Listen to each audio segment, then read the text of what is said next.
देखिए, सच्ची खबरें और अच्छी खबरों के सिलसिले में हम सबसे पहले बात कर रहे हैं तीर्थराज प्रयागराज की, जहां पर 13 जनवरी से महाकुंभ का आगाज होने जा रहा है। लेकिन उससे पहले महाकुंभ की रौनक के रंग बिखरने लगे हैं। महाकुंभ की शुरुआत में भले ही अभी लगभग 1 महीना हो, लेकिन 14 दिसंबर को महाकुंभ की पहली पेशवाई प्रयागराज की सड़कों पर निकली। सनातन का प्रतीक माने जाने वाले अखाड़ों का मेला क्षेत्र में दाखिल होने का जो सिलसिला है अब शुरू हो चुका है। सबसे पहले जूना अखाड़े की पेशवाई मेला क्षेत्र में दाखिल हुई। जूना अखाड़े के आचार्य यानी महामंडलेश्वर अवधेशानंद गिरी की अगुवाई में जूना अखाड़े की ये पेशवाई पूरी शक्ति और वैभव के साथ निकली।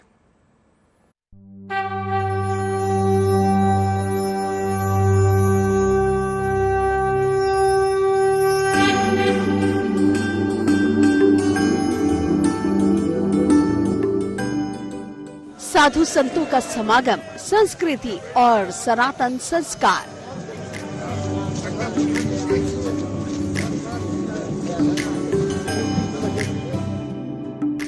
सज गया है तीर्थराज प्रयागराज।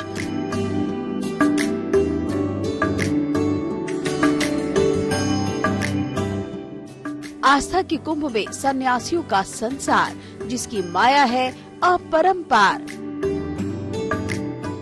संतों के अद्भुत संसार की जो तस्वीर दुनिया कभी और कहीं नहीं देख पाती, वो आपको कुंभ में दिखाई देती है, जिसकी रौनक अब नजर आने लगी है। तीर्थराज प्रयागराज के कुंभ मेला क्षेत्र में संत अब जुटने लगे हैं।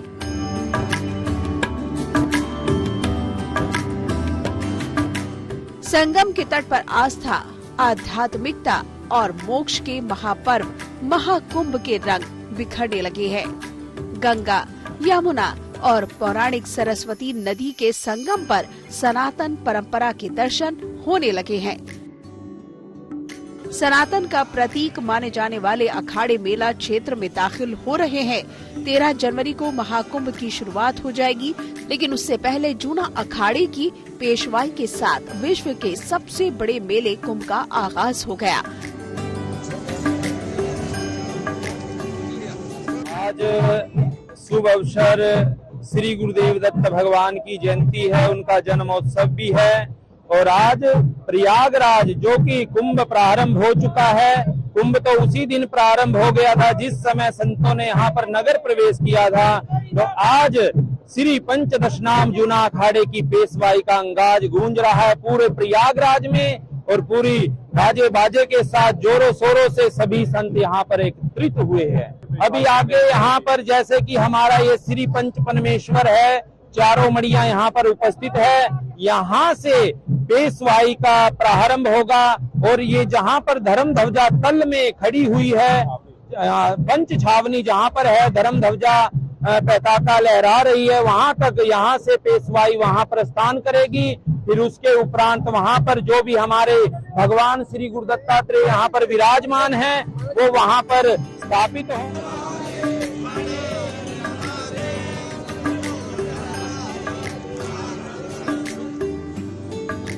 हवा में लहराती धर्म ध्वजा के साथ साधु संतों का काफिला शाही अंदाज में आगे बढ़ता गया।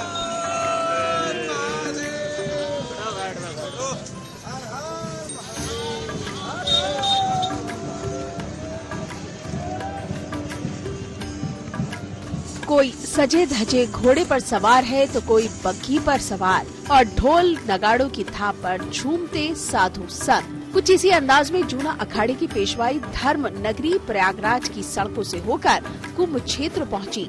जूना अखाड़े के आचार्य महामंडलेश्वर अवधेशानंद गिरी की अगुवाई में जूना अखाड़े की ये पेशवाई पूरी शक्ति और वैभव के साथ निकली। मैं जूना अखाड़ा के प्रवक्ता नारायण गिरी, आज जो है जूना अखाड़ा प्रवेश हो रहा है पेशवाई। आज से जो है हमारे देवता भगवान वहाँ स्थापित हो जाएंगे और वहाँ पर जो है स्थायी रूप से उनका निवास हो जाएगा। साधु संत जितने भी है कुंभ मेले में स्थायी रूप से निवास करेंगे, पूजा पाठ करेंगे, और वहीं पर जो है फिर जो पूरा कुंभ मेला करीब 5 फरवरी तक वहीं स्थायी रूप से निवास करेंगे। मौजगिरी के स्थान से निकलेगी, श्री राम मंदिर जाएगी, फिर परेड ग्राउंड होते हुए मेला क्षेत्र में जाएगी और छावनी में जाके वहाँ पर हमारे भगवान दत्त भगवान के चरण पादुका स्थापित हो जाएगी और वहाँ पर जो है पूजा पाठ शुरू हो जाएगा। 14 दिसंबर को सुबह 11 बजे लाव लश्कर के साथ साधु संत महाकुंभ छावनी के लिए रवाना हुए। संत, महंत, महामंडलेश्वर, जगत गुरु और नागा संत पेशवाई ने छावनी में प्रवेश किया। शाही अंदाज में रथ, बग्गी और घोड़ पर सवार होकर पेशवाई निकाली गई। इससे पहले अखाड़ों के भूमि पूजन का सिलसिला भी शुरू हो चुका है। 3 वैष्णव अखाड़ों ने पूरे विधि विधान के साथ मेला क्षेत्र में भूमि पूजन किया था। पहले निर्मोही अनी, फिर निर्वाणी अनी और इसके बाद दिगंबर अनी अखाड़े का मंत्रोच्चार के बीच भूमि पूजन संपन्न हुआ था। अब महीने भर से भी कम का समय बाकी बचा है जब संगम के इस पावन तट पर दुनिया के सबसे बड़े आध्यात्मिक मेले का श्री गणेश होगा, जिसमें साधु संत की मौजूदगी तो होगी ही, आम लोगों को भी इस आध्यात्मिक मेले में पुण्य की प्राप्ति होगी। एक तरफ अखाड़ों का मेला क्षेत्र में दाखिल होने का सिलसिला शुरू हो चुका है, तो दूसरी तरफ तैयारियों को अंतिम रूप दिया जा रहा है। पूर्ण कुंभ की अभूतपूर्व तैयारियों में जुटे तीर्थराज प्रयाग की अनुपम रौनक आपके मन को अलौकिक आनंद से सराबोर कर देगी। कहने की जरूरत नहीं कि साल 2025 का पूर्ण कुंभ कई मायनों में ऐतिहासिक होने जा रहा है। आपको बता दें कि पूर्ण कुंभ प्रत्येक 12 साल पर होता है। आपको ये भी बता दें कि कुंभ मेले का सीधा संबंध बृहस्पति ग्रह की चाल से होता है। कमाल ये है कि बृहस्पति को सूर्य का एक चक्कर लगाने में करीब 12 वर्ष लगते हैं। यही वजह है कि पूर्ण कुंभ हर साल 12 साल में आयोजित होता है। Bureau report, good news today. देखिए, पहाड़ों पर बर्फीला साम्राज्य है तो मैदानी इलाकों में कड़ाके की ठंड ने दस्तक दे दी है। दिल्ली से लेकर देहरादून तक तापमान में गिरावट दर्ज की जा रही है। आलम यह है कि दिल्ली में पारा 4.9 डिग्री तक पहुंचा है, जबकि राजस्थान के फतेहपुर शेखावटी में पिछले 5 दिनों से पारा -2 डिग्री दर्ज किया गया है। मौसम विभाग ने दिल्ली समेत उत्तर भारत के कई इलाकों में शीतलहर का अलर्ट भी अब जारी कर दिया है।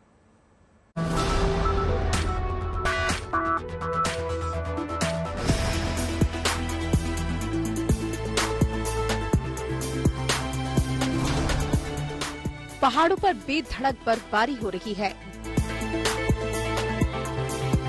घर मकान ही नहीं, पहाड़ भी सफेद चादर से ढक गए हैं। ऐसा लग रहा है कि जैसे पूरा समा ही बर्फ की आगोश में आ गया हो।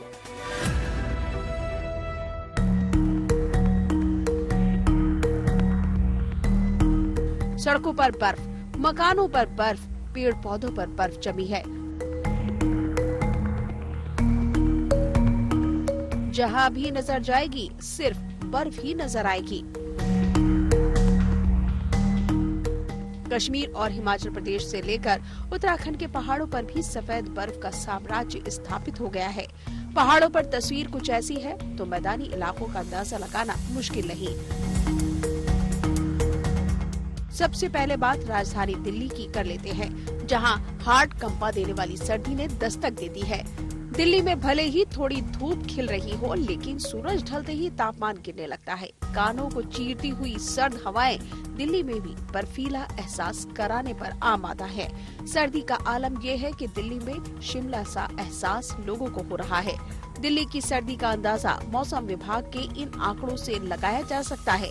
IMD के अनुसार दिल्ली में न्यूनतम तापमान 4.9 डिग्री सेल्सियस तक गिर गया है।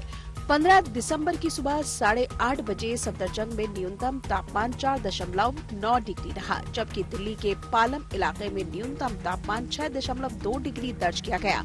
मौसम विभाग ने दिल्ली में शीतलहर का अलर्ट जारी किया है। मौसम विभाग के मुताबिक इस सप्ताह दिल्ली का न्यूनतम तापमान 6 से 7 डिग्री सेल्सियस के आसपास रहने की संभावना है। वैसे तो दिसंबर के आखिर में दिल्ली के तापमान में इतनी गिरावट देखी जाती है, लेकिन इस बार समय से पहले ही गिरते पारे ने रिकॉर्ड बना लिया है। सर्द हवाएं और घटता तापमान राजस्थान में अलग ही रंग दिखा रहा है। राजस्थान के फतेहपुर शेखावटी में पिछले 5 दिन से पारा -2 डिग्री दर्ज किया गया। सर्दी से बचने के लिए लोग अलाव का सहारा ले रहे हैं। फतेहपुर शेखावटी में सर्दी का एहसास ऐसा है कि जो बाजार सुबह 9 बजे खुला करते थे, वहां दोपहर 12 बजे तक कम ही चहल पहल देखने को मिल रही है। पिछले 5-4 दिन से बहुत भयंकर ठंड है। फसलों पे पारा जम रहा है, बर्फ जम रही है और जो पेड़ पौधे हैं वो सारे ठंड की वजह से नष्ट होने जा रहे हैं और पशु जो हैं वो जो बाहर घूमते हैं वो पशु भी इस भयंकर ठंड से बीमार हो रहे हैं। इस तरह से पिछले 5-4 दिन से बहुत भयंकर ठंड है, जनजीवन भी पूरा प्रभावित हो रहा है और यहाँ पे जो फतेहपुर का जो टेम्परेचर है वो पिछले 4-5 दिन से जो माइनस जा रहा है उसकी वजह से जनजीवन में खासा असर पड़ रहा है और हम लोग भी हैं जो उनको जो आवारा पशु हैं उसको बचाने के लिए उनको उपाय गाँव में भी और भी सभी उपाय कर रहे हैं और जो पेड़ पौधे हैं उनको कपड़ों से ढक करके उनका बचाव करने की कोशिश कर रहे हैं। लेकिन जितने भी पेड़ पौधे हैं वो ठंड की वजह से आधे पेड़ पौधे अभी तक वो नष्ट हो चुके हैं और ये क्या पता आगे कितने दिनों तक ये ठंड का प्रभाव रहेगा। इंसान तो इंसान, जानवरों को भी इस ठंड से बचाने के लिए अलाव की मदद ली जा रही है। राजस्थान में फतेहपुर शेखावटी सबसे ठंडा रहा। यहाँ पेड़ पौधों पर बर्फ की परतें जमी हुई देखी गई। इसके अलावा ग्रामीण इलाकों में लगी सोलर प्लेट्स पर भी पाला जम गया।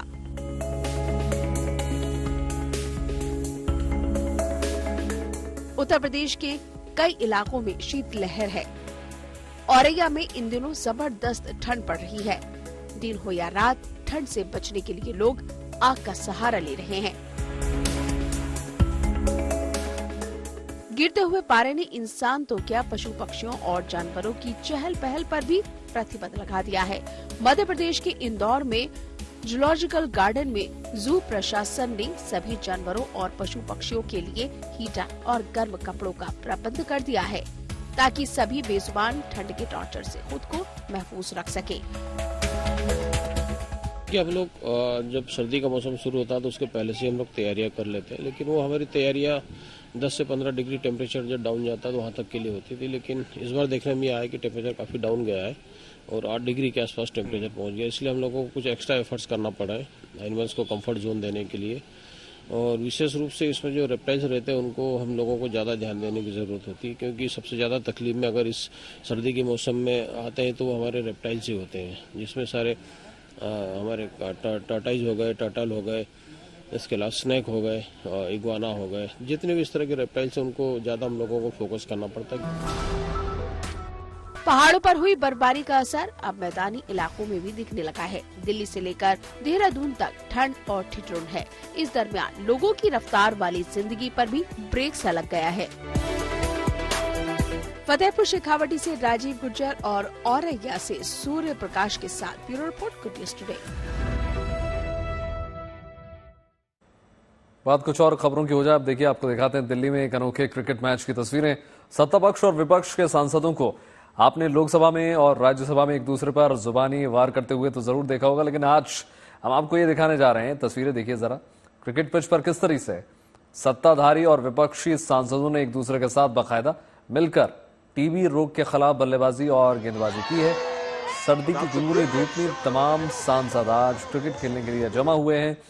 पूर्व केंद्रीय मंत्री और हिमाचल प्रदेश के हमीरपुर से सांसद अनुराग सिंह ठाकुर ने टीबी के बारे में जागरूकता फैलाने के लिए सांसदों के क्रिकेट मैच की एक अनूठी पहल की। इस टूर्नामेंट को टीबी मुक्त भारत जागरूकता क्रिकेट मैच नाम दिया गया है और दिल्ली के मेजर ध्यानचंद स्टेडियम में इस 2020 क्रिकेट में सभी पार्टी के सांसद जो हैं खेल रहे हैं। तस्वीरें देखिए, और इसमें लोकसभा स्पीकर 11 टीम की अगुवाई करी अनुराग सिंह ठाकुर ने, जबकि राज्यसभा स्पीकर 11 की कप्तानी करी किरण रिजिजू ने।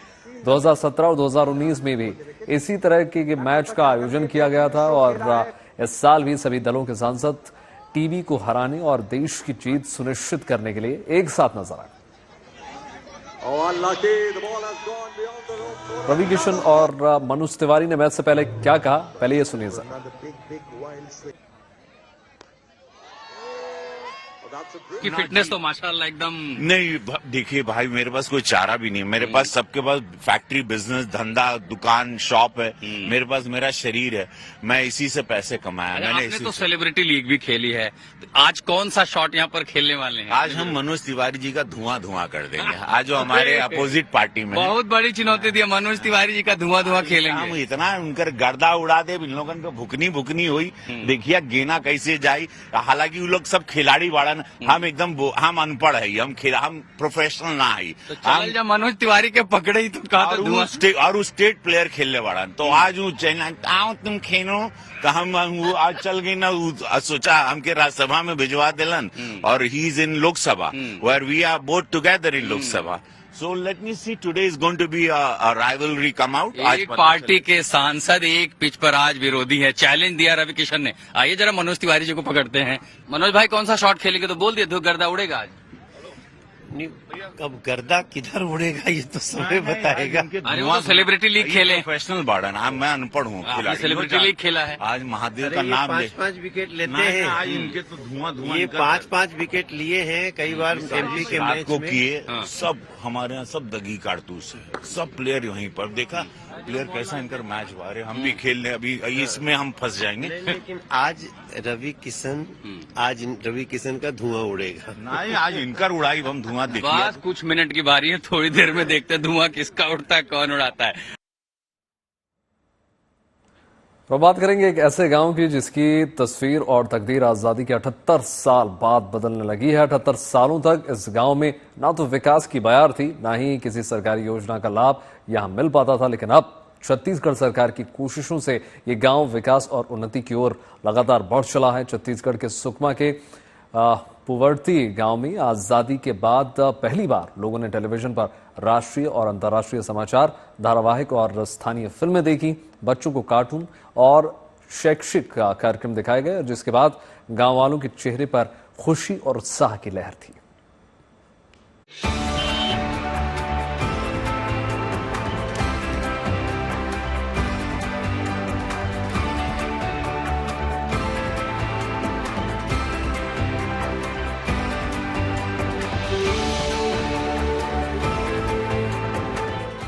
जहां कभी नक्सलियों का आतंक था, वहां अब विकास का बोलबाला है। जहां बंदूकों का साया था, वहां जिंदगी पंख फैला रही है। जहां कभी डर, दहशत और खौफ की सरगोशी थी, वहां अब जीवन को सुधारने और संवारने की कोशिश है। ये तस्वीरें हैं छत्तीसगढ़ के नक्सल प्रभावित इलाके सुकमा की, जहां के पुर्वती गांव में आजादी के 78 साल बाद अब टीवी की आवाज गूंज रही है। इस ऐतिहासिक मौके पर पुर्वती गांव के बच्चों ने शैक्षिक कार्यक्रम और कार्टून देखे। महिलाओं और बुजुर्गों ने टीवी सेट पर देश और दुनिया के समाचार देखे। ये पहला मौका है जब नक्सलियों का गढ़ कहे जाने वाले इस गांव में विकास और बदलाव का नया अध्याय लिखा जा रहा है। घर में आराम से बैठे टीवी देखते हुए लोगों के चेहरों पर खिली मुस्कान से ये जाहिर है कि उनमें खुशी और उत्साह की लहर हिलोरे मार रही है। जिज्ञासा और सीखने की प्यास झलक रही है। इसमें कोई शक नहीं कि इस कदम से ग्रामीण विकास की दिशा में एक बड़ा आयाम जुड़ गया है, जो पूर्वती सिगलेर और पूरी तरह पिछड़े हुए और अपेक्षित गांव में सकारात्मक बदलाव ला रही है। सूबे के मुख्यमंत्री विष्णुदेव साय के नेतृत्व में छत्तीसगढ़ सरकार ने नियाद नेलनार योजना शुरू की, जिस योजना का मकसद विकास को बढ़ावा देना और कल्याणकारी योजनाओं का लाभ इन गांवों तक पहुंचाना है। इस पहल का मुख्य उद्देश्य इन क्षेत्रों में केंद्र और राज्य की योजनाओं का 100% क्रियान्वयन सुनिश्चित करना है। छत्तीसगढ़ राज्य अक्षय ऊर्जा विकास एजेंसी यानी क्रेडा के जरिए पूर्वती गांव के परिवारों को लाइट और पंखे जैसे सौर ऊर्जा से चलने वाले उपकरण वितरित किए गए। साथ ही पूर्वती और सिलगेर में 2-2 टीवी सेट लगाए गए। पूर्वती गांव में इस पहल की शुरुआत से न सिर्फ ग्रामीणों का उत्साह बढ़ेगा, बल्कि उनका हौसला, हिम्मत और आगे बढ़ने का जज्बा भी जगेगा। इस तरह की ऐतिहासिक पहल से न सिर्फ ग्रामीणों की बुनियादी जरूरतों को पूरा किया जा सकेगा, बल्कि टिकाऊ ऊर्जा, पर्यावरण संरक्षण को भी बढ़ावा देने में मदद मिलेगी। अब इसमें कोई शक नहीं कि नक्सलियों के इलाकों में मौजूद गांवों की तकदीर जल्द ही पूरी तरह बदलने वाली है। Bureau report, good news today. आपने फैशन शो में अब तक सिर्फ हसीन और खूबसूरत मॉडल्स को रैंप पर वॉक करते हुए देखा होगा, लेकिन दिल्ली में एक ऐसा फैशन शो भी आयोजित किया गया है जिसमें न सिर्फ मॉडल्स ने रैंप वॉक किया बल्कि नेत्रहीन बच्चों ने भी रैंप पर वॉक किया। फैशन शो में 4 चांद उन्होंने लगाए। सकमान भारतीय फाउंडेशन की तरफ से आयोजित किए गए इस प्रोग्राम की शुरुआत रंगारंग कार्यक्रम के साथ की गई, जिसके बाद अलग अलग मॉडल्स ने रैंप वॉक पर जलवा बिखेरा। लेकिन सब तब हैरान रह गए जब नेत्रहीन बच्चों ने रैंप पर अपना जलवा बिखेरा।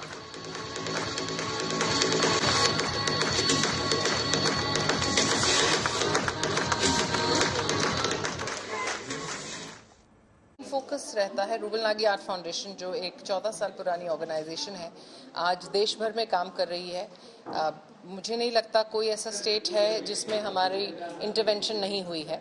और हमारा मेन फोकस 2 चीज़ों पे रहता है। पहला है क्वालिटी एजुकेशन, बच्चों की पढ़ाई, बच्चों की शिक्षा को और कैसे बेहतर बनाया जाए। हम सब जानते हैं हमारे देश में 8वीं कक्षा के बाद बहुत सारे बच्चे हैं जो ड्रॉप आउट हो जाते हैं, 10वीं के बाद 12वीं तक नहीं पहुंचते और 12वीं के बाद आगे कॉलेज नहीं पहुंचते।